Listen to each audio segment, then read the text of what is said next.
Bienvenue dans La Fondamentale. Aujourd'hui, j'accueille Sacha Morel, créatrice d'expériences culinaires. Ensemble, on parle de son parcours original dans le milieu de la cuisine, de l'entreprise qu'elle a créée en famille. Un épisode où l'on discute partage, bonheur et transmission. Je vous souhaite une bonne écoute. Tu veux voir la tête que ça a au son ? Ok. Tu m'entends ? Ouais, je t'entends super bien. Donc c'est ton premier podcast. On se croirait à la radio, t'as vu ? C'est comme en vrai. C'est trop bien. J'ai raison d'être sur Mistral FM. Quoi. Oh, Mistral FM, la radio du Sud. Mesdames, messieurs, bonjour et bienvenue dans La Fondamentale. T'es déjà morte de rire. Je suis désolée. C'est de concentrer, promis. Je suis là pour... Je suis désolée. Le podcast qui parle de ce qui nous fait vibrer. Aujourd'hui, j'ai le plaisir de recevoir Sacha. Sacha, comment tu vas ? Oh, super bien, toi ? Ça va bien ? Trop bien. T'as la forme ? Oui. En ce mois de septembre, Exactement. On enregistre le podcast, on est au mois de septembre. Et il fait super beau. Il fait super beau, mais on sent qu'on arrive un peu en automne quand même, non ? Il fait beau, mais il fait froid. Il fait beau, mais il fait froid. Voilà, on commence par des banalités. Exactement. Mais ça nous met en jambe un peu en mode, allez, on va parler, on va discuter. Sacha, j'aime bien commencer toujours par cette question avant de parler de toi et de ce que tu es, ton parcours. Sacha, tu as quel âge ? J'ai 26 ans. Sans rien spoiler des gens que j'ai invités, mais quand même, on est plutôt dans les quadras. Tu vois, ok. Je sais pas comment le prendre du coup. Non, mais moi je trouve ça bien d'inviter justement des jeunes comme toi pour montrer qu'à tout âge, on est dans des réflexions sur le sens de la vie et qu'il y a des choses qui nous animent. Est-ce que je pense de la vie à 26 ans ? Alors, c'est pas... Attends, ça l'a pas de suite. On va pas y aller direct là-dessus. On va monter en puissance. Wow. Si on va direct sur celle-là dès le début, c'est chaud. Non, on y va tranquille. Comment tu te définirais, toi, t'es quoi aujourd'hui ? D'un point de vue identitaire, du coup, peut-être pour commencer. Par exemple. J'ai 26 ans, je m'appelle Sacha. Je suis jolie maman de 2 ados de 13 et 16 ans et maman d'une petite fille de 1 an. Et Jolie maman, ça veut dire belle maman, pardon. Ouais, carrément. Je le dis pour les auditeurs parce que moi, je dis belle maman. Ouais, mais belle maman, ça fait direct un peu dans Cendrillon, c'est la marâtre et tout, la belle-mère et tout. Ça fait vieille. Elle est très je suis belle maman. Elle est venue avec sa canne, Sacha, mesdames et messieurs. Et être belle-mère à 26 ans, déjà, c'est un concept, tu vois, c'est pas une vocation non plus. Tu sais, je me suis pas dit, quand j'étais petite, plus tard, je serais belle-mère, tu vois, c'était pas prévu. Donc, t'es jolie maman et tu trouves le mot jolie plus sympa. Ouais, carrément, c'est plus doux, je suis d'accord. C'est la première fois que je l'entendais, en tout cas. C'est pour ça que je le précise aux auditeurs. Okay. On fera un lexique à la fin, tu sais. Pas de problème, le glossaire. C'est comme ça qu'on dit. Waouh, le mot, il est super vieux. Comme non, mais j'y crois pas. Ça commence les vannes. Glossaire, excusez-moi, on dit comme ça. T'es aussi jeune maman. Ouais, j'ai une petite fille de 1 an. Yes. Et qui me donne beaucoup de force aujourd'hui pour monter notre boîte. Parce que du coup, avec mon homme, on a fait le choix, à mon 4e mois de grossesse, de monter notre boîte. Parce qu'on s'est dit, c'est déjà trop simple d'avoir déjà un bébé. Du coup, on en a fait un deuxième. On fait la version hard du jeu, tant qu'à faire la version difficile. Carrément. Et on a fait le choix de monter ce projet avec que des gens qu'on aime. Et il y a pas longtemps, on a entendu un gars sur les réseaux qui disait « La vraie liberté, c'est de travailler avec des gens avec qui on a envie de manger le midi. » Et aujourd'hui, on mange déjà avec les gens avec qui on travaille. Donc, on a décidé de travailler avec les gens avec qui on mangeait. Et alors, vous mangez avec des gens et vous faites quoi ? On fait pas que manger, on cuisine. Vous faites quoi dans votre aussi. entreprise alors ? C'est quoi cette boîte ? Concrètement, on est créateur d'expériences culinaires. D'accord. Voilà. C'est super joli comme nom, j'adore. Ça te plaît ? Créateur d'expériences culinaires. Excellent. Donc, ça veut dire quoi ? Parce que c'est un concept assez vaste quand même. Aujourd'hui, moi, je suis cuisinière de métier et pâtissière. J'ai jamais voulu vraiment choisir. Et on crée des expériences. Parce qu'on aime beaucoup le partage, on aime beaucoup être dans les rencontres. Donc, à la fois, on peut très bien faire des prestations traiteurs pour des événements de vie comme les mariages, les baptêmes, etc. Événements de vie d'entreprise aussi. Et chef à domicile, des ateliers culinaires. En fait, nous, dès qu'on pense cuisine, on veut qu'on pense à nous. Et tu cuisines chez les gens ? Oui, ça d'ailleurs, j'adore ça. Les prestations chef à domicile, aujourd'hui, ça fait partie de mes prestations presque préférées. Parce que du coup, tu participes à un moment... Aujourd'hui, se retrouver en famille, on n'a pas toujours le temps, on prend pas toujours le temps. Et là, encore, samedi soir, là, il y a 2 jours, on était en prestation chef à domicile à Cotignac. Et c'est une famille, ils sont tous un peu éclatés partout en France. Ils se sont rejoints dans une Bastille le temps d'un week-end pour le prétexte d'un anniversaire. Et manger, ça réunit les gens. Et nous, c'est aussi pour ça aujourd'hui qu'on prend beaucoup de plaisir à faire ce qu'on fait. Parce qu'à travers la nourriture, en fait, on se réunit nous-mêmes déjà et on réunit les gens. L'autre partie que j'adore, c'est les ateliers. Quand tu fais un atelier, les gens, à la fois, ils viennent pour apprendre quelque chose, mais ils viennent aussi pour mettre pause. Aujourd'hui, tout va trop vite, on prend jamais le temps de prendre le temps. Et quand les gens viennent faire un atelier avec, souvent en binôme, avec leurs enfants, leurs amis, etc., tout s'arrête en fait. Et ils sont vraiment focus dans ce moment et c'est des moments qui sont pleins d'énergie. Tu sors de là, t'es galvanisé, tu prends toutes les énergies des gens, ils viennent pour passer un bon moment. Donc en général, t'as une belle version aussi d'eux-mêmes. Et même des fois, il y a le côté aussi thérapeutique. Aujourd'hui, j'ai une cliente qui est une amie et je me souviendrai toujours la première fois qu'elle est venue en atelier avec moi, très stressée, besoin de prendre le contrôle sur tout ce que faisait sa fille, etc. Et à un moment donné, je lui ai montré comment faire avec sa fille au lieu de faire à la place d'eux. C'est bien ça. Ouais, et guider en fait. Et j'adore, je demande toujours la permission à mes clients si je peux mettre ma main sur la leur. J'adore prendre leur main et leur montrer comment faire plutôt que de faire à leur place. Comme ça, ils ressentent le geste. Et après, je pose leur main sur la main de leur enfant pour qu'ils leur montrent à leur tour. Et ça, c'est cool.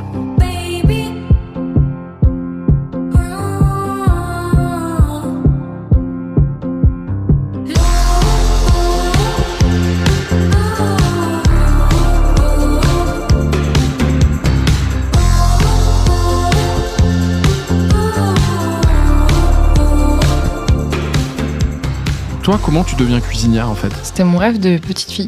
Mais en fait, je voulais pas être cuisinière, je voulais être pâtissière. J'ai toujours été fascinée. Mon père, je trouvais que c'était un peu un magicien parce que j'avais toujours l'impression que le frigo était vide. Et il arrivait toujours à nous faire des trucs à manger de fou. C'est un super pouvoir, ça. Donc, j'ai toujours très bien mangé. Ouais. Avec mon papa, ma grand-mère qui cuisine super vraiment bien. Et j'ai toujours voulu faire des gâteaux. Donc, très jeune, il y avait toujours des œufs dans le frigo de ma grand-mère. Elle m'ouvrait son placard, je retrouvais des recettes de fou. Et je faisais toujours leur goûter. Et moi, plus tard, je voulais être pâtissière. Et c'est vrai qu'on était un petit peu dans une période où faire son CAP pâtisserie, à ma génération, c'était pas comme aujourd'hui, où maintenant, il y a vraiment cet engouement sur la cuisine. De la où les émissions, même aussi télé, ont rendu la chose beaucoup plus sympa, quoi. Et... Bah, du coup, j'ai fait mon CAP après avoir fait mes études. D'accord, donc toi, t'as fait tes études. Ouais. Et ensuite, tu dis, tiens, je vais passer un CAP pâtisserie. Ouais. C'est ça ? C'est ça.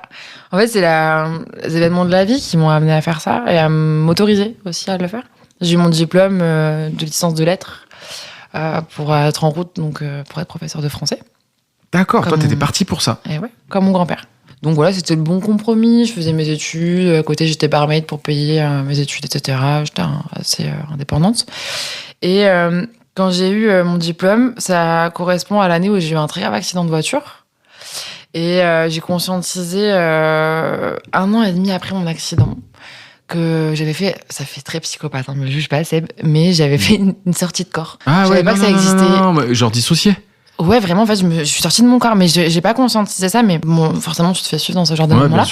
Et j'étais allée voir une ostéo à Angoulême 1 an et demi après mon accident, et elle me fait me raconter mon accident. Et spontanément, je lui dis, elle me demande de lui raconter mon accident, et spontanément, je lui dis, à un moment donné, j'étais assise sur ma voiture et je me suis vue dans la voiture. Elle me dit, Sacha, t'as fait une sortie de corps. Ok. Et je pense que c'est ça aussi qui m'a fait, je sais pas, une raison inexpliquée. Après mon accident, tout allait super vite. J'avais une vie, franchement, qui était cool. Je vivais à Hyères, en bord de mer. J'avais un gars plutôt cool, qui était plutôt sympa, une maison en Haute-Hyères. J'allais à l'Almanar le week-end, boire des coups. Tout allait dans un super confort, bien. La vie presque rêvée de plein de gens, quoi. Ouais, mais je me faisais chier. Je m'ennuyais. C'était cool, c'était doux, mais je m'ennuyais.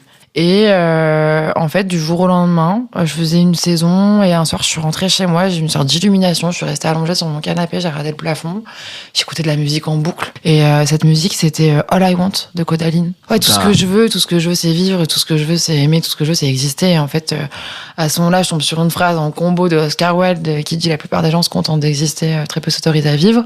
Du coup, j'ai regardé la définition d'exister et vivre. Et du coup, j'ai décidé de vivre. J'ai tout quitté, je devais rentrer à la fac à la rentrée pour passer mon CAPES. Et j'ai appelé mon père. J'ai dit, papa, je vais pas aller m'inscrire. Je fais une pause pendant 1 an. On peut appeler ça une année sabbatique, mais en fait, je lui dis, pendant 1 an, je me laisse vivre. Je planifie pas ma vie. Pendant 1 an, je me laisse porter par la vie, par les expériences. Je provoque rien. Je cueille les choses qui viennent à moi. S'il se passe un truc cool, c'est cool. Si dans 1 an, il y a rien de concret, je reprends là où je me suis arrêtée. Et on m'a fait confiance. J'ai vivoté pendant 3 mois. Et là, mon frère m'annonce qu'il va devenir papa. Il était à Angoulême parce qu'il était donc dessinateur de bande dessinée. Je vais le voir. Je devais rester 5 jours. Et je suis restée 1 an et demi. Et c'est là que j'ai commencé à devenir cuisinière. Du coup, à Angoulême, je me suis autorisée à vivre mes rêves. Et je me suis ouverte à la rencontre. Et là, j'ai rencontré mon premier chef qui s'appelle Guillaume Vessière. Lui, il avait un rêve depuis des années d'avoir l'étoile du guide Michelin. Il venait de créer un nouvel établissement qui s'appelle Les Sources de Fontbelle, en périphérie d'Angoulême. Il avait créé l'établissement depuis moins d'1 an. Et je toque à la porte pour faire mon CAP pâtissière avec lui. Et on se rend compte que pour des raisons X ou Y, je peux pas faire mon CAP pâtisserie en restauration. Il fallait que je sois dans une boutique. Mais j'avais très envie de rester là-bas. Et du coup, il m'a pris en cuisine à côté de lui. Et au bout de 3 mois que j'étais chez lui, il a eu l'étoile au guide Michelin. Et je me suis sentie tellement chanceuse de vivre l'étoilage d'un chef au bout de 3 mois que j'étais là-dedans. Et je me suis... Ouais. C'est un début d'expérience complètement fou, quoi. De fou. Et surtout que on savait du coup qu'on faisait à manger pour ce guide, quoi.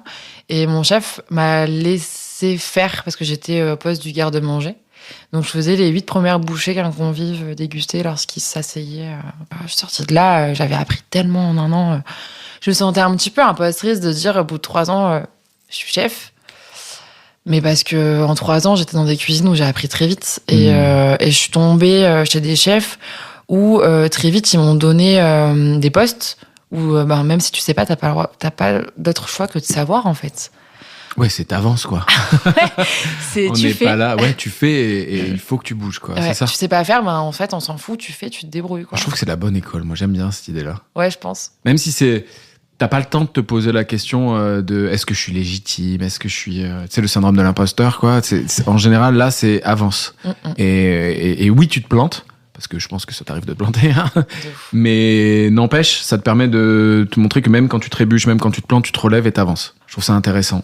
Ouais, oui, je suis non, d'accord. tu vois pas comme ça? Ah si, je suis d'accord avec toi. De toute façon, moi, je sais que je fonctionne comme ça et que j'ai besoin de me confronter pour après conscientiser et ensuite traduire. Oui, passer à l'action, tu vois, plutôt que mentaliser avant le passage à l'acte. Oui, en fait, c'est le côté je passe à l'action, pratique, ouais. On verra. Et après, je le mentalise et après, je me dis, bah tiens, ça, j'aurais pu faire ça comme ci, comme ça. Mais tu vois, il y a d'abord l'action, quoi. Tu vois, je regrette pas d'avoir passé mon CAP. Du coup, j'ai fait mon parcours personnalisé en 1 an. Parce que j'avais déjà mon bac, j'avais déjà tout ça. Donc, du coup, 1 semaine par mois, j'étais au CFA. Et puis après, tout le reste du temps, j'étais chez Guillaume, aux sources.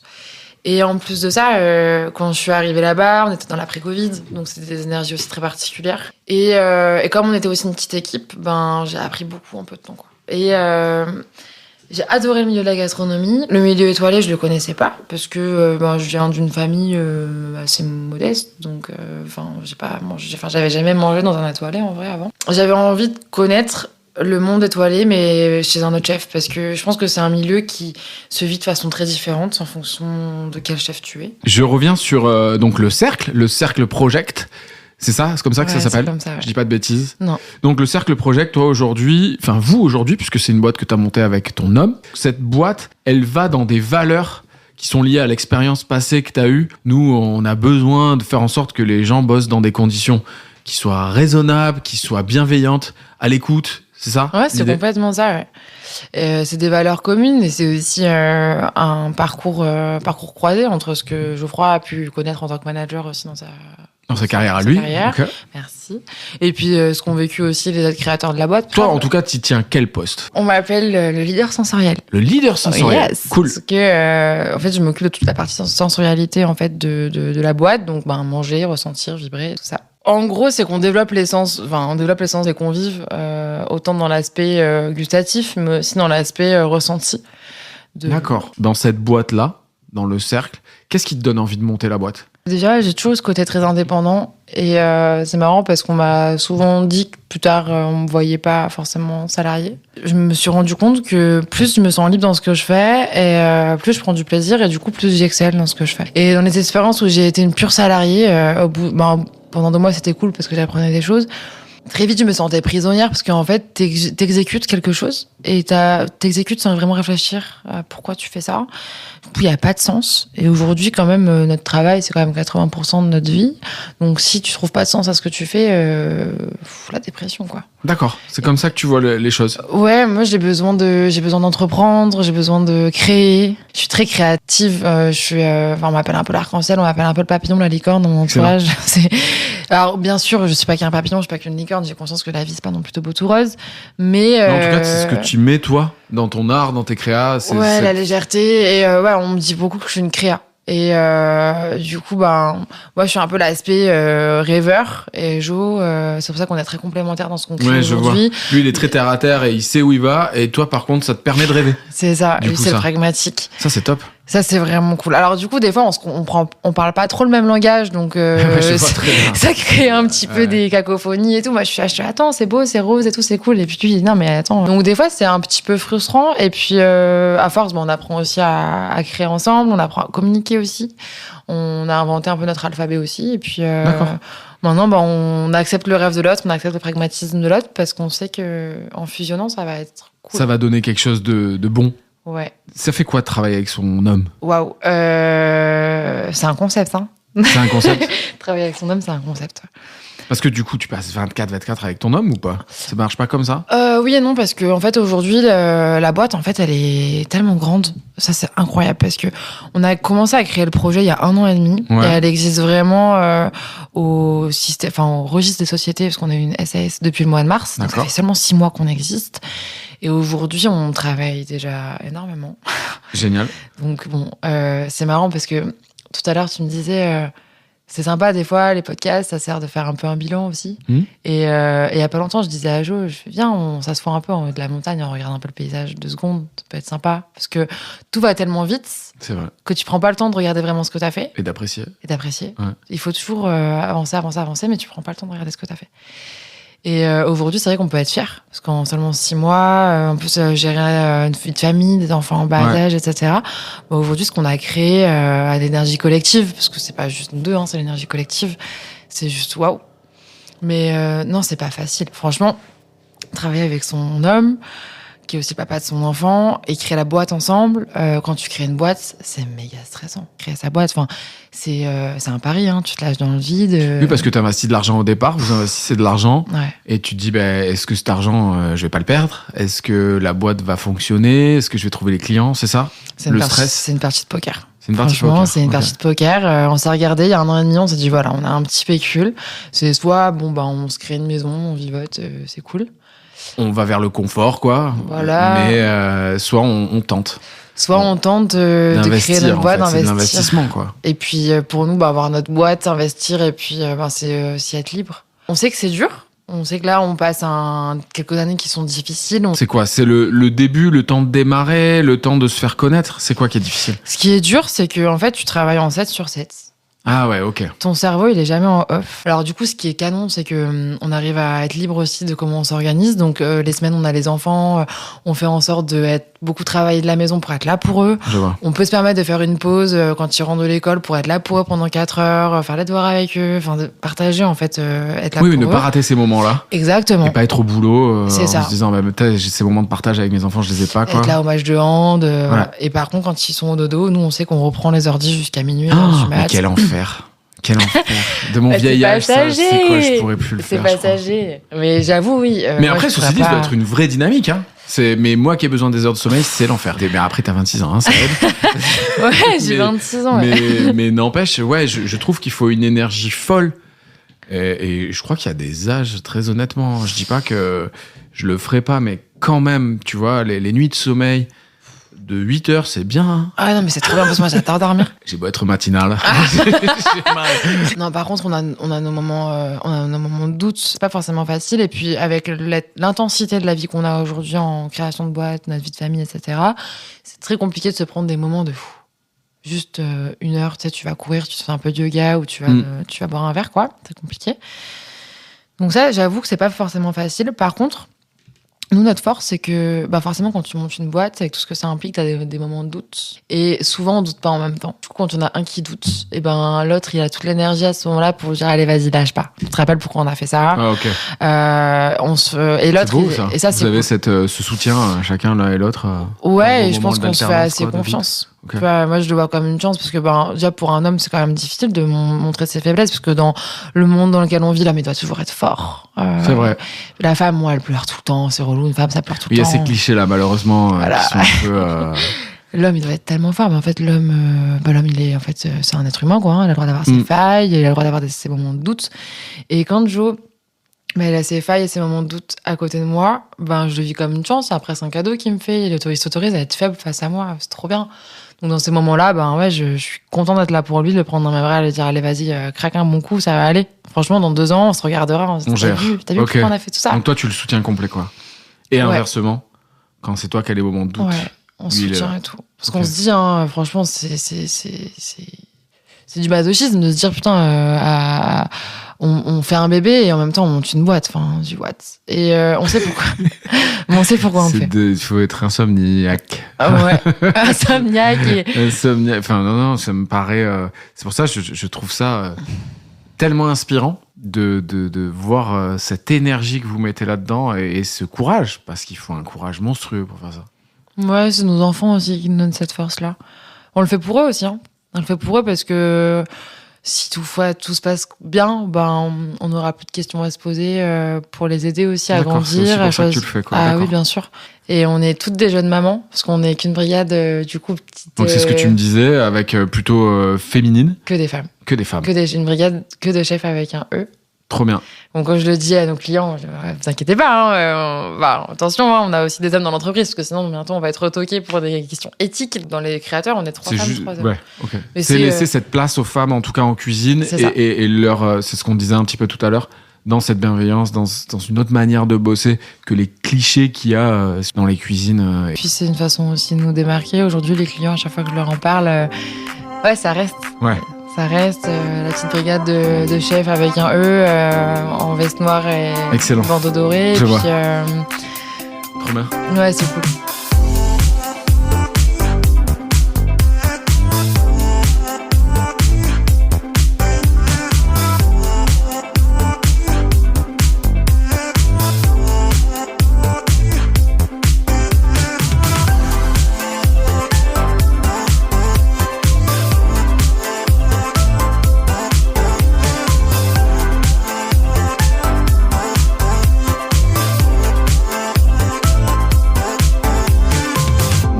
Question de fin déjà. Déjà. Ça passe vite, ça fait déjà 1 heure. On chat, c'est des podcasts de 26-30 minutes. Donc pour pas trop couper, même si on a fait beaucoup de blagues, et on devra couper toutes ces excellentes blagues. Dommage, je vous les mettrai en off peut-être un jour dans un bêtisier. Et oui, faut faire podcast un bêtisier spécial Noël avec le bêtisier de toutes les meilleures blagues qu'on a pu faire. Il faut accepter que les bêtisiers sont souvent plus vus que les... Exactement, mais je comprends, c'est très marrant. Je trouve les bêtisiers toujours très marrants. Moi, j'avais très mal vécu, j'avais fait un tuto sur la mayonnaise et du coup, ça n'avait pas pris. Ah là là.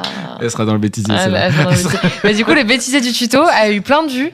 Alors que pas le tuto maillot, un beat de ouf, quoi. Putain. J'aime bien finir le podcast avec cette question. Tu vas voir, t'as le temps d'y réfléchir, hein, si tu veux, prends 1 minute. Mais cette question qui dit, c'est quoi pour toi aujourd'hui, Sacha, le sens de tout ça, le sens de la vie, en gros? Tu mets quoi derrière ça? Ok. Je pense que le sens de l'existence, tu l'as jamais. Je pense que... Ah ouais... Non, je pense que Pour moi, waouh. Pour moi, le sens de l'existence, il est vraiment résumé dans la phrase d'Oscar Wilde.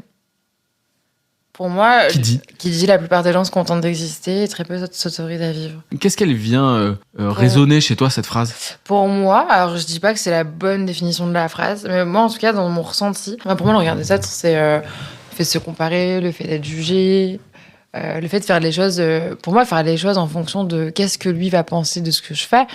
Du coup, t'es prisonnier, t'es pas spontané, du coup, parce que quand tu réfléchis à que va penser cette personne si je fais ça, du coup, t'es pas du tout spontané, t'es que dans la réflexion de ce que tu fais. Et que dans le lien du regard de l'autre. Exactement. C'est-à-dire, c'est lui qui va décider de ton... Finalement, il choisit à ta place. Exactement, alors que si tu fais juste en fonction de ton ressenti, en fait, tu vis pleinement, parce que là, t'es spontané, tu fais les choses, tu ressens les choses. Et après, je trouve que dans la vie, dans l'existence dans laquelle on est aujourd'hui, c'est très dur de trouver l'équilibre parce que forcément, t'es obligé de faire attention à ce que tu fais et tu peux pas non plus être tout le temps spontané. Enfin, chaque acte a des conséquences. En société aussi, il y a des codes, ouais. Donc oui, exactement, il y a des codes et tout. Donc c'est un juste équilibre de, réussir à garder des moments où t'es spontané, tu réfléchis pas, tu fais les choses comme tu le ressens intrinsèquement et à la fois, réfléchir quand même à tes actes avant de les faire et faut trouver l'équilibre. Ouais. Comment tu le trouves, toi, l'équilibre? C'est dur de trouver l'équilibre. Je trouve que c'est un peu comme une danse, quoi. Il y a des moments où il est là, des moments où il est pas là. Du coup, les moments où l'équilibre n'est pas là, c'est très cacophonique, mais c'est aussi dans la cacophonie que tu trouves la musique aussi, je trouve. Ouais. Donc, faut l'accepter. Nous, aujourd'hui, dans ce qu'on est en train de créer, avec beaucoup de fierté, on a plein de moments où c'est complètement cacophonique. On est en mode, on fait un peu comme on peut, quoi, pour que le bateau flotte.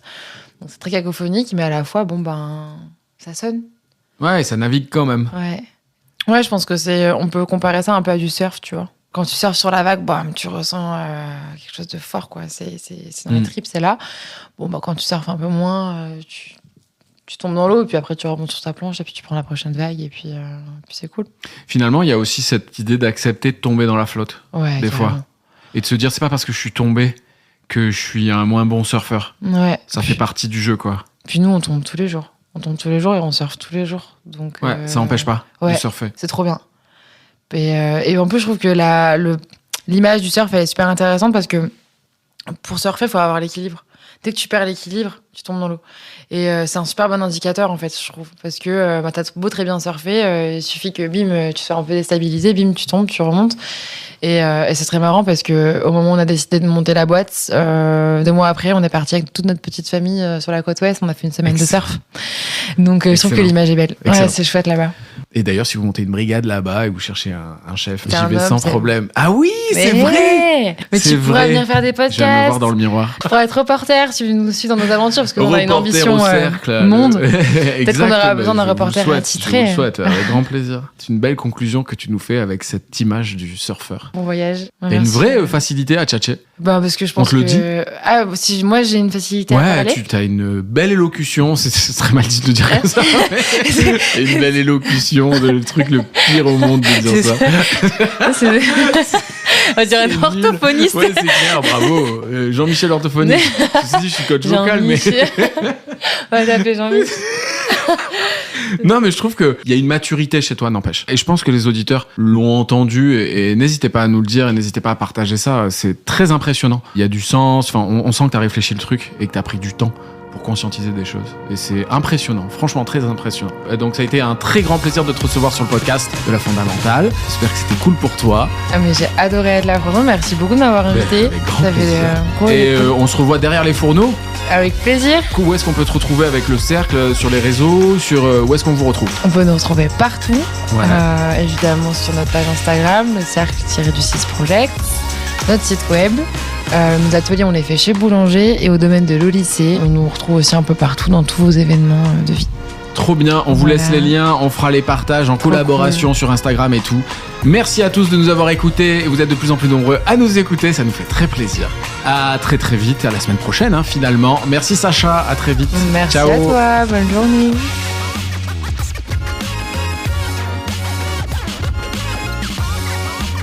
Merci d'avoir écouté La Fondamentale. J'espère que cet épisode vous a inspiré, qu'il vous a offert de nouvelles réflexions sur le sens de votre vie. N'oubliez pas, chacun de nous a une fondamentale unique à apporter à la grande symphonie de l'existence. Si vous avez aimé cet épisode, les classiques, abonnez-vous, laissez-nous un commentaire et partagez-le avec vos proches. Un petit 5 étoiles est aussi le bienvenu pour nourrir l'algorithme. Je serai ravi d'avoir vos retours et vos propres visions sur la vie. En attendant le prochain épisode, prenez soin de vous et continuez à chercher ce qui vous anime. À très bientôt pour faire résonner La Fondamentale.